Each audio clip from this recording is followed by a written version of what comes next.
કુંભ રાશિ સાપ્તાહિક રાશિફળ આ રાશિના જાતકોને આ સપ્તાહે મિલકત સંબંધિત મામલામાં ઉતાવળ ન કરવી નહીં તો થઈ શકે છે નુકસાન। નમસ્તે મિત્રો, જો તમે અમારી ચેનલ પર નવા હોય તો ચેનલને સબસ્ક્રાઇબ કરો। તો જાણીએ સાપ્તાહિક રાશિફળ 13 મે ટુ 19 મે 2024। વિવાહિત જીવનમાં પતિ પત્ની વચ્ચે પહેલાથી ચાલી રહેલી ગેરસમજ ઓછી થશે। કૌટુંબિક બાબતોમાં સમજદારીથી કામ લેવું। સાપ્તાહિક રાશિફળ 13 મે ટુ 19 મે 2024। જાણો કેવો રહેશે તમારું અઠવાડિયું। અઠવાડિયા દરમિયાન તમારે શું રાખવું પડશે ધ્યાન। ધંધા રોજગારમાં થશે નફો કે નુકસાન। નોકરિયાત લોકો કઈ બાબતનું રાખશે ધ્યાન। કોને કેટલો થશે ધન લાભ અને કઈ રીતે વધશે માં લક્ષ્મીની કૃપા। આજે કોઈ રહેશે તંદુરસ્ત તો કોઈ હશે દુખાવાથી પરેશાન। પ્રેમી યુગલો માટે શું છે સમાચાર? કેવું રહેશે તમારું આજનું ગોચર અને કેવી રહેશે તમારા ગ્રહોની આજની સ્થિતિ? તમારો આજનો લકી નંબર, રંગ અને અક્ષર સહિત ચાલો આ બધું જ જાણીએ આજના તમારા રાશિફળમાં। કુંભ રાશિ। સપ્તાહની શરૂઆતમાં રાજકીય ક્ષેત્રે તમારું વર્ચસ્વ વધશે। તમને લોક સમર્થન મળશે। કાર્યક્ષેત્રમાં ઔપચારિક રીતે કાર્યક્રમોનું આયોજન કરવું શુભ રહેશે। ભાગીદારીના રૂપમાં વેપાર કરવાની શક્યતાઓ બની શકે છે। આજીવિકા ક્ષેત્રે કામ કરતા લોકો પોતાના સાથીદારો સાથે સુમેળભર્યું વર્તન કરશે તો તેમને નવી આશાનું કિરણ મળશે। નોકરીમાં ઉચ્ચ અધિકારીઓ સાથે બિનજરૂરી દલીલબાજી ટાળો। તમને બોસ સાથેની નિકટતાનો લાભ મળશે। સામાજિક કાર્યોમાં સક્રિયપણે ભાગ લેશો। પરિવારમાં કોઈ શુભ કાર્યક્રમની તૈયારીઓ થશે। યાત્રાધામ પ્રવાસન સ્થળોની મુલાકાત લેવાનો કાર્યક્રમ બની શકે છે। સપ્તાહના મધ્યમાં કાર્યક્ષેત્રમાં નવા સાથીઓની રચના થશે। રાજકીય ક્ષેત્રે સક્રિય લોકોને સખત સંઘર્ષ કરવો પડશે। કોઈ ગુપ્ત દુશ્મન તમને છેતરી શકે છે, તેથી સાવચેત રહો। કોર્ટના મામલામાં તમારી બેદરકારી તમને મોંઘી પડી શકે છે। કાર્યસ્થળ પર કામ કરતા લોકોની અંગત સમસ્યાઓ વધી શકે છે। નોકરીમાં તમારા કામ પર વધુ ધ્યાન આપો। સપ્તાહના અંતમાં વેપારમાં રોકાયેલા લોકોને વેપારમાં લાભ થવાની સંભાવના રહેશે। બેરોજગારોને રોજગાર મળશે। ઉદ્યોગ સાથે જોડાયેલા લોકોને કોઈ સરકારી યોજનાનો લાભ મળશે। Import export, foreign service, share, lottery, brokerage, travelling business કરતા લોકોને મોટી સફળતા મળશે। કો કામની ચર્ચા ન કરવી। વધારાની મહેનતથી પરિસ્થિતિ સુધરશે। કાર્યક્ષેત્રમાં વિવિધ અવરોધો ઓછા થશે। આવકના સ્ત્રોત વધશે।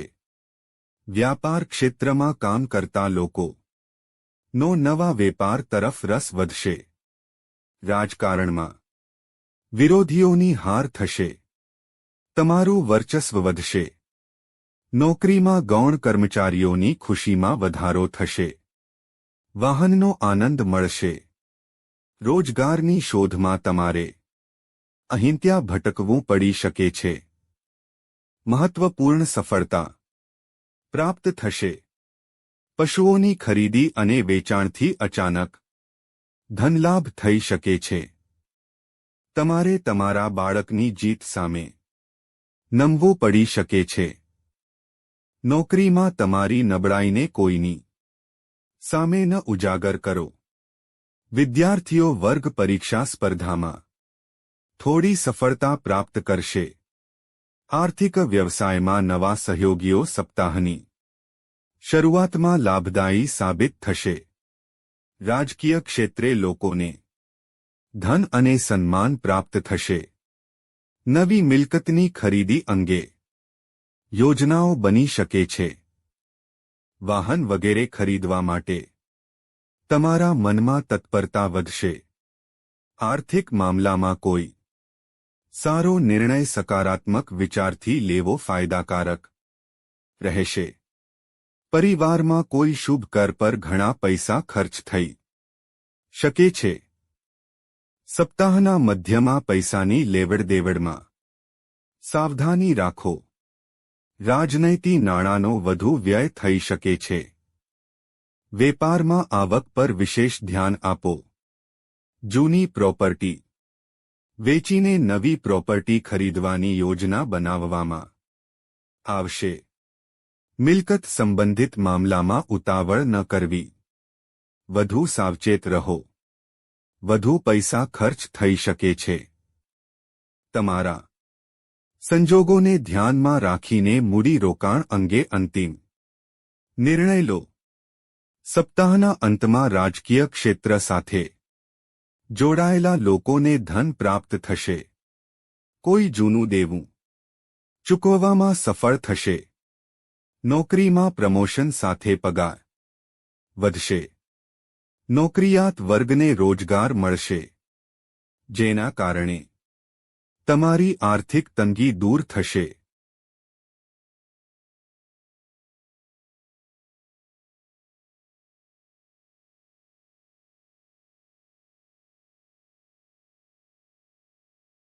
ભાવનાત્મક સપ્તાહની શરૂઆતમાં તમારા પ્રેમી સાથે સમસ્યાઓ ઊભી થશે. પરસ્પર સમજણથી સમસ્યાઓ ઉકેલી શકાય છે. કોઈ પણ રાજકીય વ્યક્તિની દખલગીરી સ્વીકારશો નહીં, અન્યથા તમારા સંબંધોમાં તિરાડ આવી શકે છે. વિવાહિત જીવનમાં પતિ પત્ની વચ્ચે પહેલાથી ચાલી રહેલી ગેરસમજ ઓછી થશે. કૌટુંબિક બાબતોમાં સમજદારીથી કલેવું. હકારાત્મક વિચારો પરિવારના કોઈ સભ્યના કારણે તમને સમાજમાં માનસન્માન મળશે. સપ્તાહના મધ્યમાં પ્રેમ સંબંધોમાં ઉગ્રતા રહેશે. રાજકીય ક્ષેત્રે મિત્ર સાથે નિકટતા વધશે. પર્યટન સ્થળની યાત્રા પર જવાની તકો બનશે.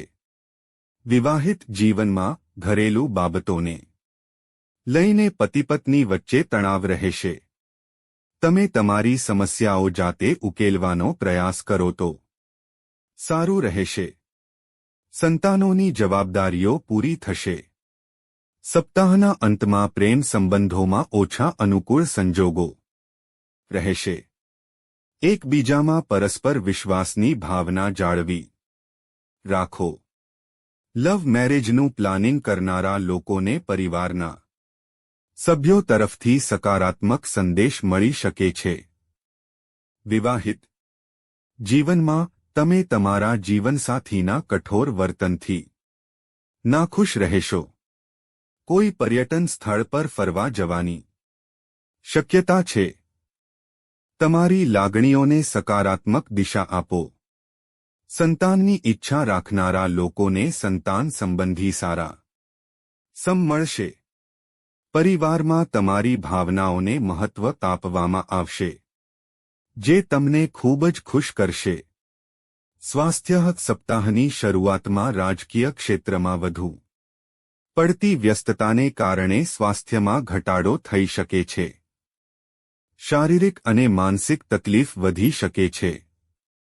ખાદ્ય પદાર્થો અંગે વિશેષ તકેદારી રાખો. પેટ અને ગળાને લગતી બીમારીઓથી સાવચેત રહો. માનસિક રીતે તમે સમાંતર શાંતિનો અનુભવ કરશો.